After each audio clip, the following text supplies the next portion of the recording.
नमस्कार दोस्तों, स्वागत है आपका आज के हमारे संध्याकालीन व्लॉग में। और आज मैं विशेष रूप से आपको दिखाने वाला हूं कि पिछले दिनों हमने रबी की फसल है वो ले ली है और जो सरसों गेहूं अपने घर पे लेके गए।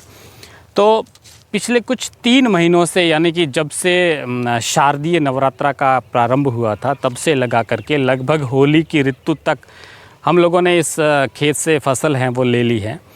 लेकिन कुछ दिनों से मेरा मन है वो बहुत उदास भी है, और इसलिए उदास है कि तो जब से इस खेत में फसल खड़ी थी और खलिहान में भी पड़ी थी तब तक तो मन लगता था बार बार खेत में जाने के लिए। और ये सिर्फ दिन में नहीं, रात को भी 1-2 बार जग करके इस खेत के अंदर रखवाली करनी पड़ती थी कि यहाँ कोई है, मतलब एक मन लगा हुआ था कि यहाँ कोई न कोई अपना है।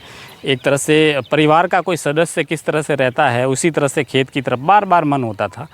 लेकिन फसल लेने के बाद एकदम वीरान सा लगता है। और अभी कुछ दिनों पहले जब हमने फसल को घर लेके गए, अनाज की बोरियां बंद करके हम घर तक पहुंचा दिए, तो उसके दूसरे दिन रात को मुझे ऐसा लगा कि बहुत मायूसी हुई। मुझे लगा कि आज जैसे खेत में कोई है ही नहीं है।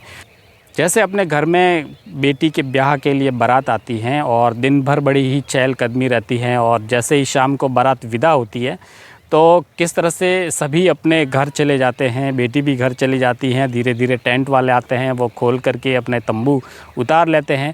बर्तन वाले, लाइट वाले सब आकर के सारा जो भी डेकोरम होता है वो खोल करके चले जाते हैं। और शाम तक किस तरह से घर में एक वीरानी सी रहती है, एक मायूसी उदासीपन सा रहता है। ऐसा लगता है जैसे कोई घर से निकल गया हो, घर पे कोई है ही नहीं। वैसे ही उदासी मुझे उस दिन भी लगी।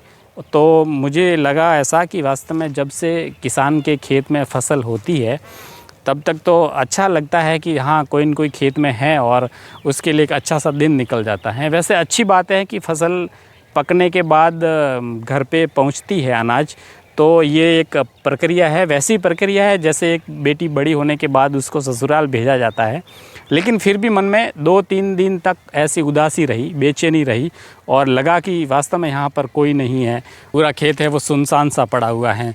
तो धीरे धीरे फिर मन को समझाया कि ये तो रीति है, ये प्रकृति का सिद्धांत है, और जिस तरह से एक बेटी बड़ी होकर के ससुराल चली जाती है वैसे ही एक खेत को वीरान होना पड़ता है, खेत को रिक्त होना पड़ता है, खलिहान भी वीरान हो जाते हैं। ऐसे ही मुझे लगा कि इस सिंदूरी संध्या को एक बार आप लोगों के लिए थोड़ा कैद कर दूं। अभी जो इस वक्त है चारों तरफ मोर का जो कोलाहल वो ज़्यादा है, यानी इतने सारे मोर हैं कि बड़े झुंड के अंदर जहाँ भी देखो मोर बहुत झुंड में चल रहे हैं। और जितना भी रबी की फसल में खलिहानों में जो अनाज के दाने पड़े हुए थे, कुछ बचे हुए थे, वो चुग रहे हैं। इस तरह से एक स्वाभाविक विषय था। पिछले दिनों ऐसा जो दृश्य मैंने अपनी आँखों के सामने देखा और महसूस किया। तो अभी जो खेत हैं वो बिल्कुल खाली पड़े हैं और हमने इस पर खेत में जुताई करवा दी है, क्योंकि ये 2-3 महीने तक ऐसे ही पड़े रहेंगे। और जैसे ही बारिश का मौसम आएगा तो उस समय हम इसमें और दूसरी फसल की तैयारी करेंगे। तो अभी शाम है वो बिल्कुल ढल चुकी है। चारों ओर जहाँ जहाँ आसमान दिख रहे हैं वहाँ सिंदूरी रंग है वो धीरे धीरे कम हो रहा है और अंधेरा छाने जैसा दृश्य दिख रहा है। अभी मैं जहाँ जहाँ देख रहा हूँ पेड़ों की सबसे ऊंची ऊंची चोटियों पर मोर हैं वो बैठ चुके हैं। सबको अपने अपने निर्धारित स्थान की तलाश है और वो अपना रात भर का जो आसरा है उसको ठीक करने का प्रयास कर रहे हैं।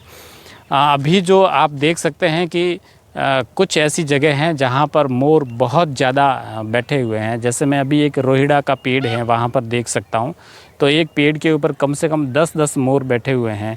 तो काफ़ी मारामारी चल रही है कि एक कह रहा है कि भाई मैं इस डाल पर बैठूंगा, दूसरा कहता है ये मेरी डाल है, कल मैं यहाँ पर बैठा था। तो इस तरह का दृश्य भी शाम के वक्त कहीं बाहर जाते हैं तो देखने को मिलता है। कई बार ऐसी परिस्थितियाँ होती है कि बंदरों का झुंड आ जाता है, तो वो किसी 2-4 ऊंचे ऊंचे पेड़ों के ऊपर अपना बसेरा कर लेता है। तो वहाँ पर जो मोरों का स्थान होता है बैठने के लिए, तो वहाँ उनके लिए बड़ा ही असमंजस रहता है कि जहाँ हम प्रतिदिन बैठते थे वहाँ पर बंदर आकर के अपना डेरा डाल रखे हैं। तो इस तरह की प्रतिक्रियाएं और प्रकृति का एक रूप कहीं न कहीं देखने को मिलता है। तो चलिए दोस्तों, अभी शाम हो चुकी हैं और अभी हम घर चलते हैं सीधे।